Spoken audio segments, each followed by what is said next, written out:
sa akin, it's exciting kasi alam niyo naman po kung nagaling po ako sa GMA, Kapuso, and now the doors are opening, nagkakaroon na ng barrier-less type of entertainment.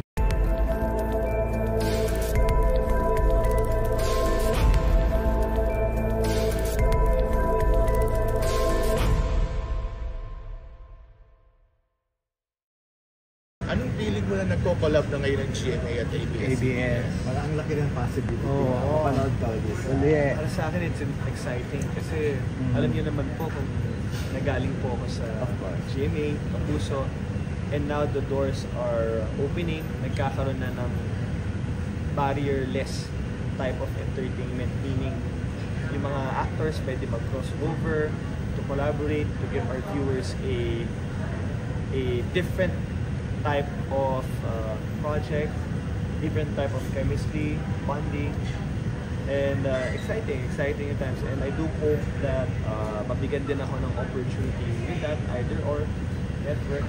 Pero sino ba? Pero maganda naman yung pakikipaghiwalay mo noon, kumbaga yung paglipat, walang issue ba? Wala naman. Nagpaalam ko naman. Actually, si Michelle had a show in GMA. Lovers and Liars. Yes, yung Regal GMA call-out. Call-out din kasi yun. Congratulations. At saka nung ginawa mo ito, ikaw lang yung parang kapamilya na dito sa cast, parang gano'n. Diba? Halos sila Until ngayon nga po ata. Ako lang po ba? Sino yung gusto mo ulit makasama sa mga ka-starstruck mo dati? Ka-starstruck, definitely gusto ko makasama si Rocco Nesino. Si Rocco. Me and Rocco are supposed to have the guesting for Family Feud the other day. Kaso hindi natuloy. So, matutuloy ata siya next week. So, I'm excited to see him. Lagi kami nag-uusap ni Rocco through Instagram. And I'm really happy for him. Especially, he's a dad now, family man. Hindi ka ba naiinggit? Oo. Ako naman po, syempre, gusto ko rin magkaroon. Pero syempre sa tamang panahon, oras. Tamang proseso. And so may nasasayangan din sa Bar Boys. Akala kasi nila, kayo ang magagawa din sa Jeter. Sayang, di ba magandang venue for Jeter sa iyo. Hindi pa in-offer, no? Hindi naman po kami in-offer.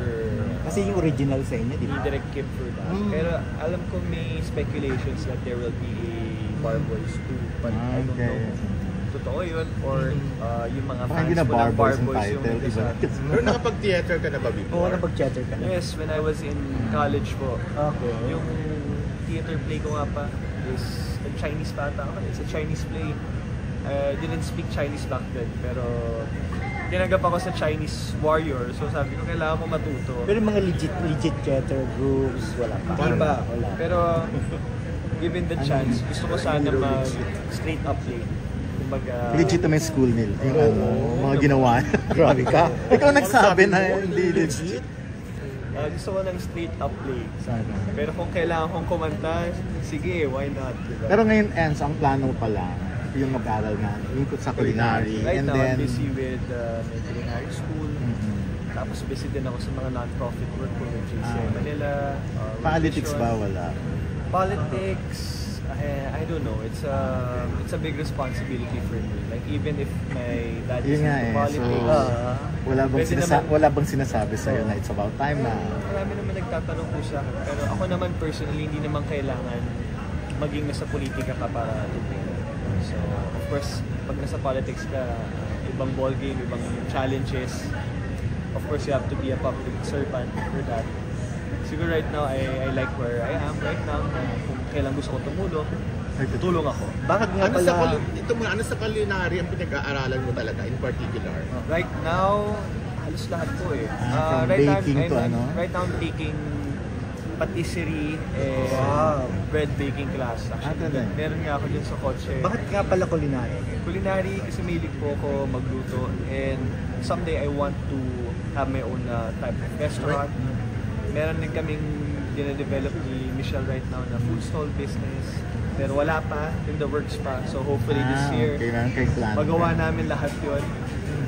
And ako naman, I just try to be flexible. Kasi kung may show naman ngayon, ang dali lang naman din my school is very flexible. If I have work, they allow me to leave for a while then go back.